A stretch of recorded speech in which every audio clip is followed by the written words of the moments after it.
Bonsoir, soir d'info, la suite, merci de votre fidélité à TFM. Avec nous, Elhadj Malick Youm, secrétaire général du syndicat autonome des enseignants du moyen secondaire du Sénégal. Bonsoir, monsieur Youm. Oui, bonsoir, Chérif. Bonsoir à tous les téléspectateurs de la TFM et bonsoir à tous les enseignants du Sénégal. Merci d'avoir répondu à notre invitation. Débrayage demain à partir de 10h à l'appel de plusieurs syndicats d'enseignants, dont le SAEMS que vous dirigez. Pourquoi avez-vous décidé d'adhérer à la plateforme Aar Sunu Élection? Mais c'est une bonne question parce que nous avons constaté que déjà depuis vraiment le samedi, donc depuis que le président de la République a eu à faire sa communication, donc qui annonçait déjà l'abrogation du décret qu'il avait pris convoquant le collège électoral au mois de février 2024. Beaucoup d'interventions sont arrivées entre-temps et quand les syndicats maintenant d'enseignants se sont mêlés à la chose, nous avons vu que beaucoup de gens nous disent oui, ça c'est des affaires purement politiques. Alors nous tenons à rappeler que comme le disait Lionel Jospin, l'école c'est le berceau de la République. Il faudrait que les gens comprennent qu'il n'y a pas une seule affaire qui ne puisse pas intéresser l'école. Aujourd'hui, du point de vue de la représentativité de l'école, est-ce que les gens comprennent que si nous faisions le calcul par rapport à la tranche de la population qui est intéressée par l'école, mais ça serait plus de la moitié. Si on part donc du préscolaire à l'université, alors on calcule, surtout si nous nous référons aux dernières statistiques, mais plus de la moitié de la population est concernée par tout ce qui se passe. Donc, une question aussi grave, aussi importante, qui va probablement impacter même sur l'avenir de la nation sénégalaise et qu'on veuille nous faire croire que oui, c'est une affaire qui ne concerne pas. Non, c'est une affaire qui concerne exclusivement les syndicats et c'est pourquoi nous aussi, comme nous l'avons toujours fait, les syndicats ont été toujours les pionniers de toutes les grandes luttes, de tous les grands combats qui ont été portés par la nation. Et c'est pourquoi aussi nous avons décidé de montrer qu'aujourd'hui, quand nous sentons qu'il y a une violation de la charte fondamentale de notre pays qui est la Constitution, mais naturellement, en tant que syndicat, nous devons porter ce combat pour exiger le retour à la légalité constitutionnelle, mais aussi le strict respect quand même du calendrier républicain. Alors, concrètement, puisque donc vous dites que ce débat vous concerne, puisque l'école est le berceau de la République, en citant Lionel Jospin, ancien Premier ministre de la France, comment le report de la présidentielle impacte concrètement le système éducatif? Merci. Donc vous savez, cette décision grave d'abord peut être analysée sous plusieurs angles. Aujourd'hui, il faut comprendre que les syndicats appartiennent d'abord à la société civile. Et en tant que membre de la société civile, notre mission est une mission de contrôle citoyen. Nous ne pouvons pas accepter que nous soyons dans un pays où nous constatons que les acteurs politiques passent la plupart de leur temps à violer quand même non seulement la Constitution, mais à donner des modèles qui sont des contre-exemples pour les élèves. Et c'est pourquoi nous devons surveiller leur comportement, et c'est ça, c'est dans le cadre du contrôle citoyen. D'autre part également, mais écoutez, aujourd'hui avec cette situation-là, les conséquences sont multiples. Nous avons vécu récemment, à la date du 1er juin passé, vous vous rappelez tous de ce qui s'était passé. Ce qui s'était passé, c'est très simple. Des décisions et des dérives qui ont été notées au niveau donc de la classe politique qui ont eu comme conséquence quand même des impacts directs sur l'exécution du quantum horaire qui avait créé ici une crise sociopolitique dont le secteur qui avait le plus souffert était le secteur de l'éducation et de la formation. Nous nous rappelons des incendies qui sont arrivés au niveau donc de l'université. Nous nous rappelons des écoles brûlées, les écoles qui ont été vandalisées. Alors, ça, c'est derrière et tout cela montre que donc nous devons prendre les devants. Alors pour empêcher à ce que le pays bascule à nouveau dans ces genres de situations. Ça c'est derrière nous, mais ce report-là, qu'est-ce que vous craignez? Mais écoutez, actuellement, vous savez très bien qu'il s'agit moins du report en tant que tel, parce que les gens ne peuvent pas des fois faire la part des choses. Il s'agit moins du report des élections que l'acte qui a été posé. Il s'agit plus de l'acte qui a été posé. Qui est suffisamment grave pour vous. Exactement. Et qui peut aujourd'hui être source de troubles. Parce que nous avons vu que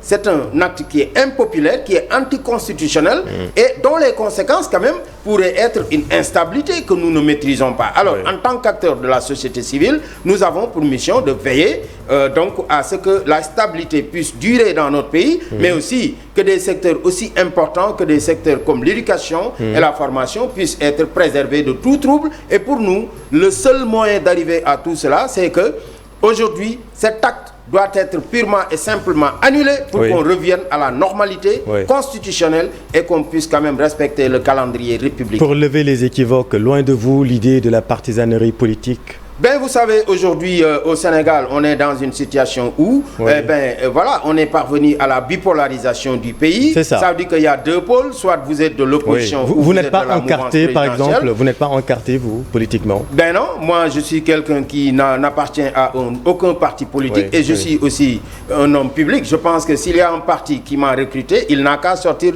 mon appartenance. Moi, je suis d'aucun parti politique. D'ailleurs, bon, je peux en dire plus pour dire que... C'est vraiment pour défendre la République. Mais évidemment, parce que nous n'avons pas d'autres préoccupations. Ceux qui me sont proches et me connaissent savent très bien que moi, ma préoccupation unique et première reste la défense de l'école sénégalaise, reste également les activités syndicales. Et l'état de droit. Aussi, nous avons... et nous devons comprendre que l'école est une composante importante de la société. Alors parlons de l'école. Une mission, parlons de l'école. Également que je vais même considérer comme étant une mission sociétale et sacerdotale qui est de défendre quand même tout ce qui peut amener le trouble et de déconstruire la cohésion sociale. Parmi les conséquences, l'inspection d'académie de Tambacounda a suspendu les compositions prévues ce week-end en raison des menaces El Hadj Malick Youm qui pèsent sur le déroulement normal des épreuves. Les compositions étaient prévues ce vendredi et samedi. Elles ont été renvoyées au lundi et mardi prochain. Est-ce qu'il faut craindre d'autres répercussions de cette acabit sur tout le territoire? Moi, je dois rappeler qu'aujourd'hui, au-delà même du secteur de l'éducation, mais il y a eu quand même des rencontres. Parce que je dois dire que les activités que nous avons menées ce matin, nous les avions menées au nom d'une coalition qui s'appelle, et d'une plateforme qui s'appelle Aar Sunu Élection. Tout à fait. Alors, cette plateforme-là... Protéger notre élection en Wolof. Voilà, c'est une plateforme multisectorielle dans laquelle vous avez quand même les acteurs de la société civile, vous avez les qui évoluent dans les différents segments, vous avez les secteurs de l'éducation. Il y a les religieux. Et maintenant, là-bas, l'objectif, les religieux et tout le monde, c'est pour montrer qu'aujourd'hui, il n'est pas uniquement à craindre des troubles dans un secteur, mais dans tous les secteurs. Oui, mais puisque nous parlons de l'éducation, puisque bon, là, c'est du concret. Hein. Je suis d'accord. Je dis que déjà, c'est le secteur qui ressent très rapidement les conséquences de la grave décision qui a été prise et aussi de l'adoption d'une loi anticonstitutionnelle par l'Assemblée. Mais pour dire également que, évidemment, aujourd'hui, dans l'analyse, il faudrait aussi que les gens s'orientent plus vers les causes que les effets. Parce que, vous savez, la meilleure façon de se tromper, c'est d'analyser des effets. Tout ce qui se passe actuellement en termes de réaction, c'est des effets. Et que dira-t-on maintenant de ceux qui ont eu l'outrecuidance et l'audace? On a suffisamment dénoncé les causes. Et c'est ça qu'il faut dénoncer. Voilà, aujourd'hui, ces derniers n'ont qu'à revenir sur leurs actions.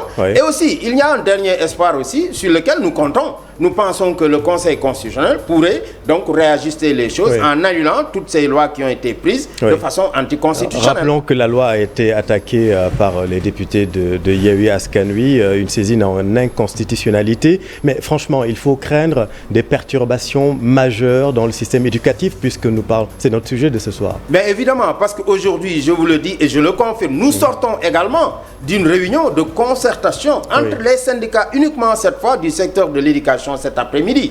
Et nous avons convenu ensemble, en tout cas, de nous retrouver. Nous avons élargi le cadre. Aujourd'hui, il y a presque tous les syndicats de l'enseignement qui sont là-dedans et qui ont décidé de porter le combat. Et c'est pourquoi nous rappelons que pour le plan d'action de demain, qui sera un plan d'action d'alerte, évidemment, à partir de 10h, à partir de 10h. Il y aura débrayage à partir de 10h.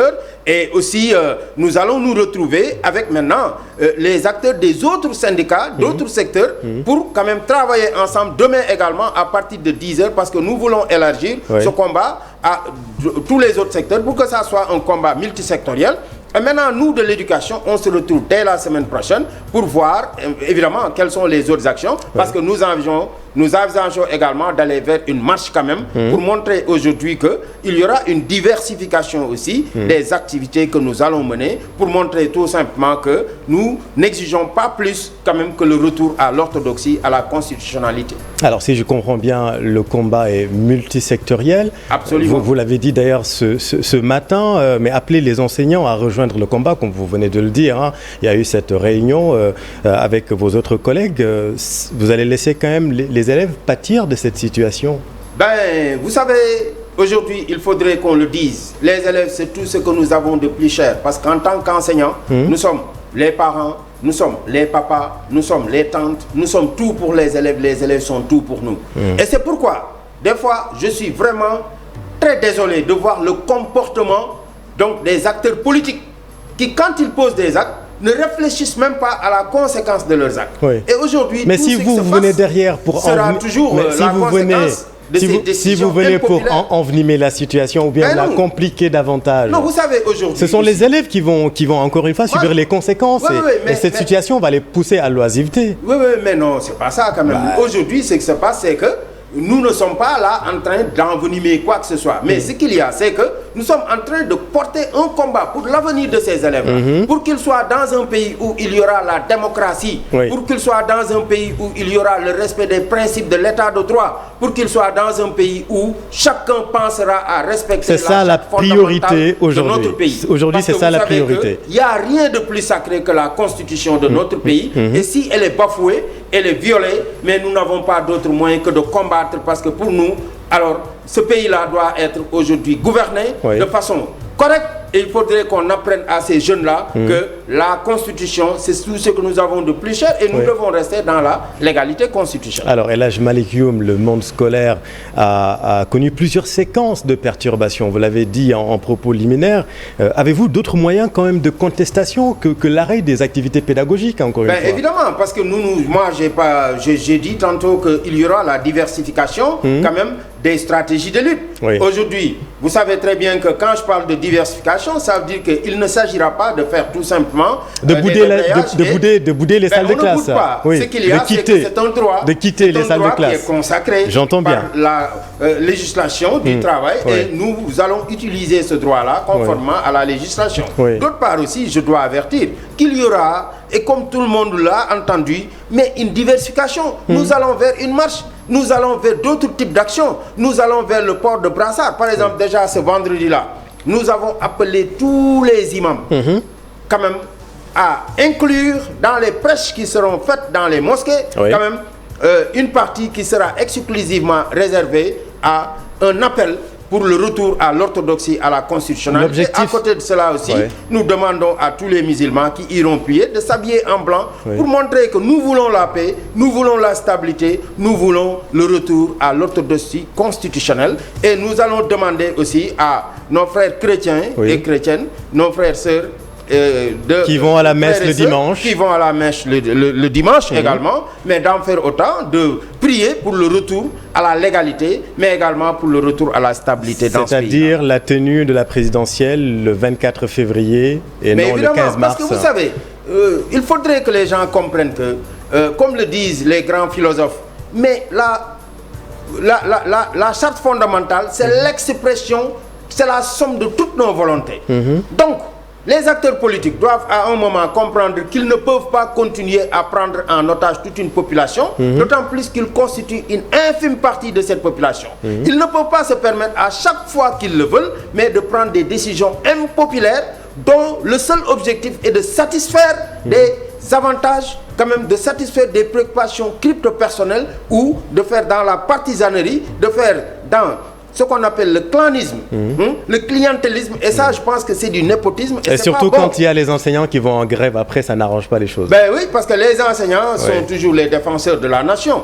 J'ai pas besoin de vous rappeler ce que le président Senghor a fait, ce que des gens émérites comme Iba Der Thiam, comme tous ces grands messieurs-là ont fait pour la nation. Et je pense qu'aujourd'hui, c'est ce legs-là qui nous a été donné, que nous sommes en train de perpétuer pour continuer à porter le combat pour le triomphe de la démocratie, mais également le combat pour le respect quand même de la constitution de notre pays. Et pourquoi ne pas attendre le dialogue national qui est annoncé pour porter toutes ces revendications? Là aussi, nous, on vous le dit. Est-ce que le dégel passe par le dialogue? Mais vous savez aussi, ça, bon, je dois le dire à l'endroit de tous les acteurs politiques, à chaque fois qu'ils appellent au dialogue, je dis que ce n'est pas un dialogue.